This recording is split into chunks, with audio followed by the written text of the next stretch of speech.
Have you ever wondered why the people who hurt you the most are the ones you find the hardest to let go of? It doesn't make sense, does it? You know they've caused you pain. You remember the nights you couldn't sleep, the moments your heart broke into pieces, the times you swore to yourself, never again. And yet when your phone lights up with their name, a part of you still feels alive. Why is it that the same hand that leaves scars is the hand you keep reaching for? Why do we find ourselves addicted, not to kindness, but to the people who wound us? This isn't weakness. It's not stupidity. It's deeper than that. It's human psychology. And the truth is, sometimes pain can feel more familiar than peace. Sometimes the love we cling to is not love at all, but the echo of wounds we never healed. In this video, we're going to dive into this dark and complicated truth. You'll see why your brain gets hooked on the cycle of hurt, why toxic relationships feel magnetic, and why breaking free feels almost impossible. But more importantly, you'll learn that you're not broken, you're not unworthy, and there is a way to stop chasing pain disguised as love. Stay with me, because once you understand this, you'll never see your past or your patterns the same way again.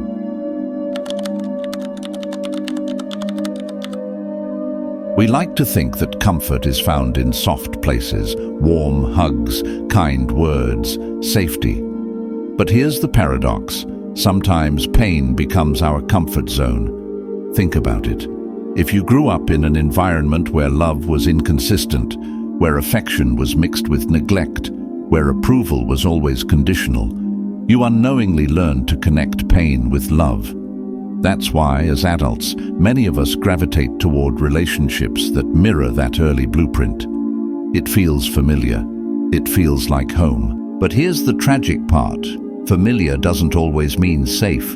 Familiar can mean predictable, and predictability can feel addictive, even when it hurts. Have you noticed how some people confuse chaos with passion? How silence feels unbearable, but constant highs and lows feel like real love? That's not romance. It's your nervous system replaying old scripts. We chase what we know, even if it destroys us. Because deep down, a painful love still feels more believable than a healthy one. So when someone hurts you, but also gives you moments of sweetness, your brain learns to crave that push and pull. That unpredictability keeps you hooked. It's the same mechanism that makes gambling addictive.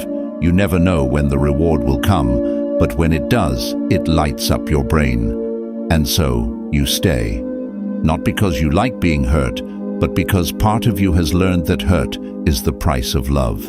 But what if that belief isn't true? What if love isn't supposed to hurt at all? Why do we stay with people who hurt us? Why do we keep returning to the very relationships that tear us apart? The answer lies deep within the way our minds and emotions are wired. Let's start with something called trauma bonding. Trauma bonding happens when pain and affection are mixed together in cycles. Imagine this. Someone criticizes you, withdraws love, or hurts you emotionally. You feel rejected, anxious, and desperate for connection. And then, suddenly, they come back with affection. They apologize, they give you attention, they tell you they love you. That rush of relief feels powerful, almost intoxicating. Your brain connects pain and love into one inseparable loop. Hurt becomes the doorway to affection.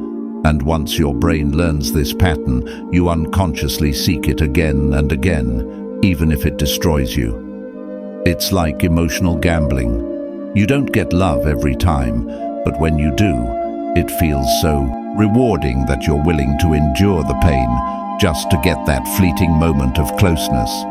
But why do some people fall deeper into this cycle than others? Psychologists point to attachment theory.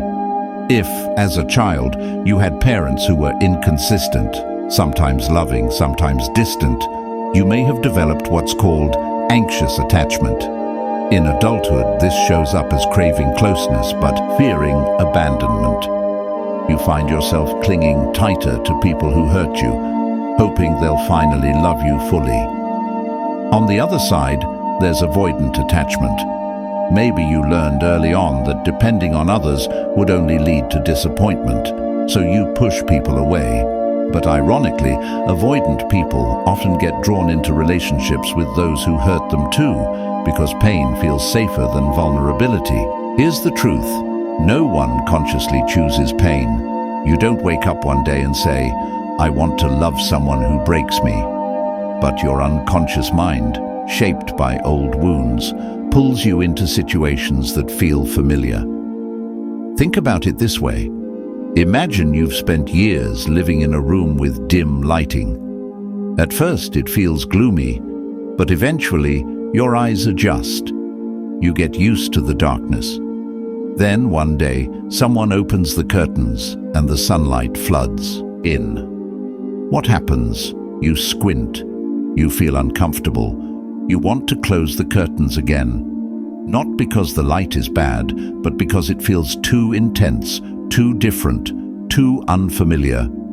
That's exactly what happens when healthy love comes along. If all you've known is inconsistent love, then consistency feels suspicious. If all you've known is chaos, then calmness feels boring. And so, without realizing it, you push away the very people who could treat you well and keep running back to those who hurt you. But here's the cruelest part. Society often romanticizes this. We're fed the idea that true love must be dramatic, painful, and all-consuming. We mistake obsession for passion and suffering for depth. Maybe that's why so many people proudly say, "But I can't live without them," even when them is the very source of their suffering. The psychology of toxic attachment isn't about weakness, it's about conditioning. You were conditioned to equate pain with love. You were conditioned to think that needing someone who hurts you proves how much you love them. But what it really proves is how strong your survival instincts are. You're not addicted to them. You're addicted to the cycle. And like any addiction, the first step to freedom is recognizing that you're hooked. Let's get honest for a moment. Have you ever told yourself, "I know they hurt me, but I just can't let go"? It feels irrational, doesn't it?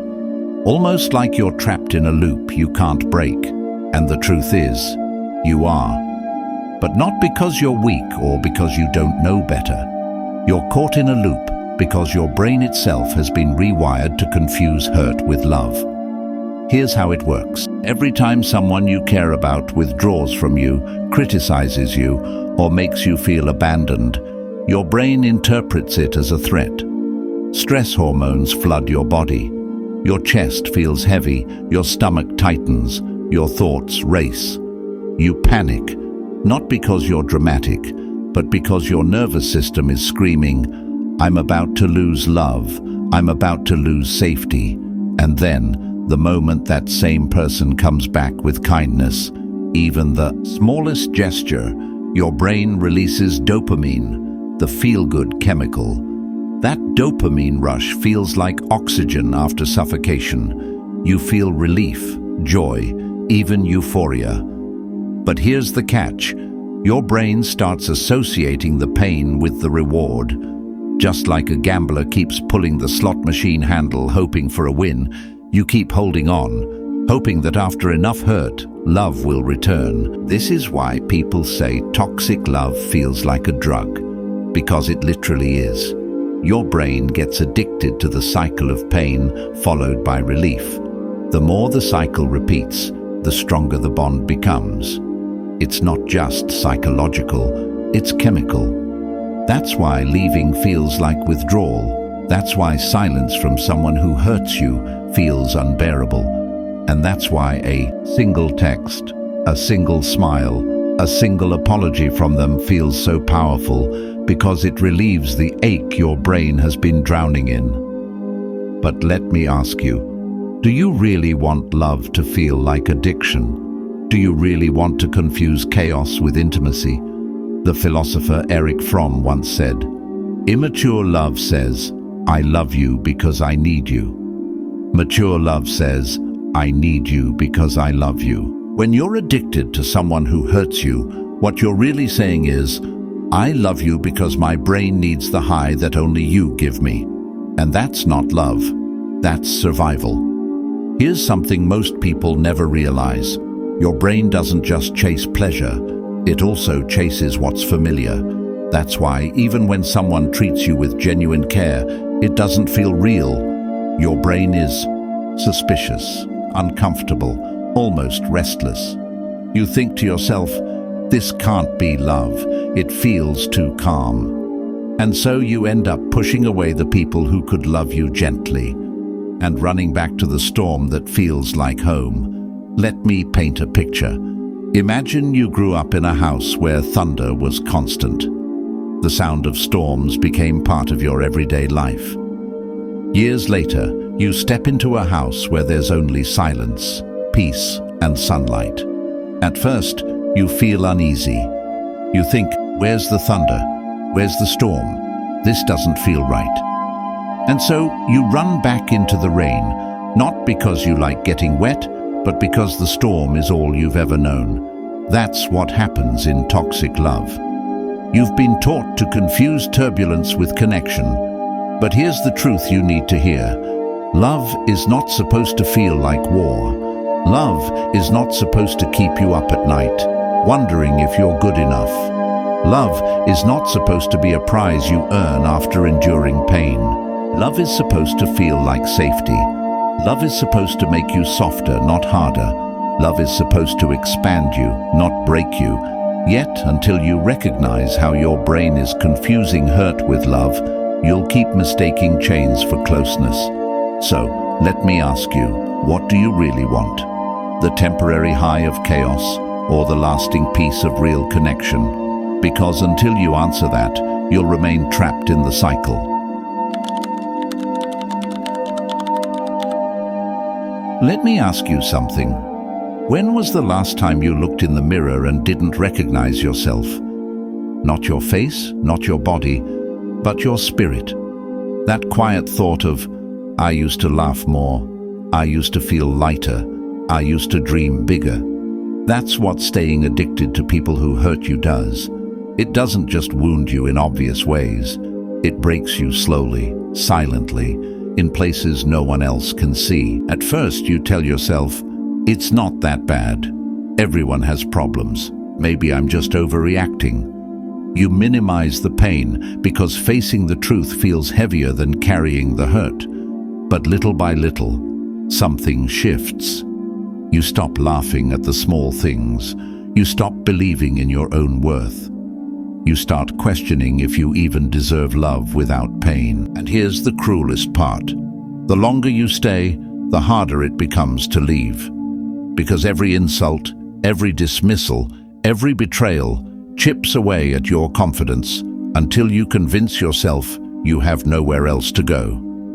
This is the invisible toll, the quiet destruction of your identity. Think about it. How many times have you silenced your own needs just to keep the peace? How many times have you swallowed your words because you feared their reaction? And how many times have you stayed up at night replaying their cruelty, wondering if maybe you were the problem all along? That's the emotional prison. It's not just about their behavior. It's about what you've started believing about yourself because of it. Psychologists call it learned helplessness. You begin to believe you can't escape, even when escape is possible. You tell yourself, "This is just who I am. This is just my life. I can't do better." And slowly the fire inside you dims. But let me remind you of something powerful. You weren't born doubting yourself. You weren't born thinking love had to be painful. Someone taught you that. And if it was taught, it can be unlearned. Still, before unlearning, you have to face the truth. Every time you accept pain as normal, you pay with a piece of your soul. You may not see it in one day or one week, But years later, you look back and realize you've lost time, energy, and dreams you can never reclaim. I want to share an image with you. Imagine you're carrying a glass of water. It doesn't seem heavy at first, but hold it for a minute. Your arm is fine. Hold it for an hour. Your arm aches. Hold it for a day. Your arm goes numb. The weight hasn't changed, but your ability to carry it has. That's what toxic love does. One cruel word might not destroy you. One broken promise might not crush you. But hold it for months, for years, and it breaks you in ways you don't even notice until one day you're too exhausted to carry yourself. This is why so many people feel trapped in relationships with those who hurt them. Not because they love the pain, but because the pain has reshaped who they are. They forget what freedom feels like. But here's the truth. The cost is too high. Every day you spend tied to someone who wounds you is a day stolen from the version of you that could be thriving. So let me ask you, what is your soul worth? Is it worth sacrificing just to keep someone who doesn't know how to love you? Is it worth shrinking, dimming, and breaking just to stay in a comfort that only exists in your fears? Because the toll is real, and the longer you ignore it, the deeper the cracks grow. And one day, if you're not careful, you'll wake up and realize you don't just love someone who hurts you. You've become someone who no longer knows how to love yourself. Let's be honest. Walking away from someone who hurts you is not as simple as people make it sound. If it were, you would have left long ago, right? Because deep down, you know exactly what they're doing to you. You felt the sting of their words, the silence of their neglect, the burn of their betrayals. You've cried on pillows no one else will ever see. You've promised yourself, this is the last time. And yet, you stayed. Why? Because breaking free isn't just about leaving a person. It's about leaving the version of yourself that depended on them. And that's terrifying. But here's the truth you've been avoiding. Healing is not just possible, it's your responsibility. Not to them, not even to the world, but to yourself. So how do you begin? First, you face the hardest question. Do I believe I deserve better? Because until you answer that with a resounding yes, every attempt to leave will circle you back into their arms. You need to remember this. Your worth is not defined by how much you can endure. It's defined by how much you choose to protect your soul. Second, you create space. Emotional space, physical space, any kind of space that allows you to breathe without their shadow looming over you. Maybe it's deleting their number. Maybe it's blocking their social media. Maybe it's simply refusing to answer the call at 2 a.m. when you know it will only bring pain. And here's the difficult part. It will hurt. More than you expect. You'll feel withdrawal, like an addict craving their drug. Because in many ways, you are detoxing, not just from them, but from the cycle of highs and lows you've grown used to. But let me tell you something powerful. Pain in healing is different from pain in staying. One keeps you chained, the other sets you free. Third, you rebuild. Piece by piece, moment by moment, you remind yourself what life feels like without their control. You try small things, like laughing without guilt, sleeping without anxiety, dreaming without fear. At first it feels strange, but slowly you remember what it's like to belong to yourself again. This is where the real work begins.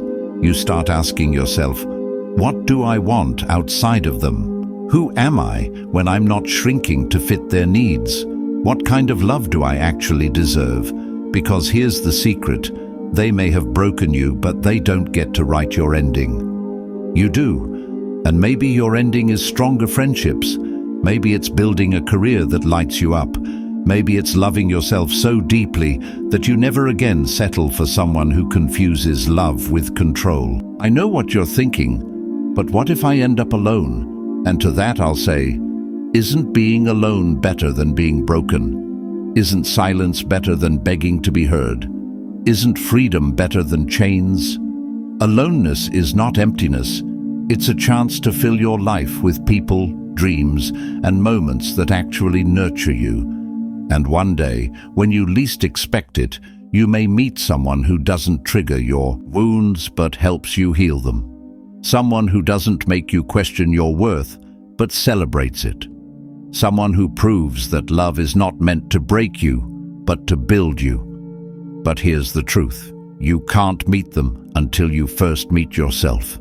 So let me leave you with this. The people who hurt you may have written chapters in your story, but they don't get to own the book. You do. And maybe, just maybe, the bravest thing you'll ever do is close their chapter for good. Because in the end, it's not about losing them, it's about finding you.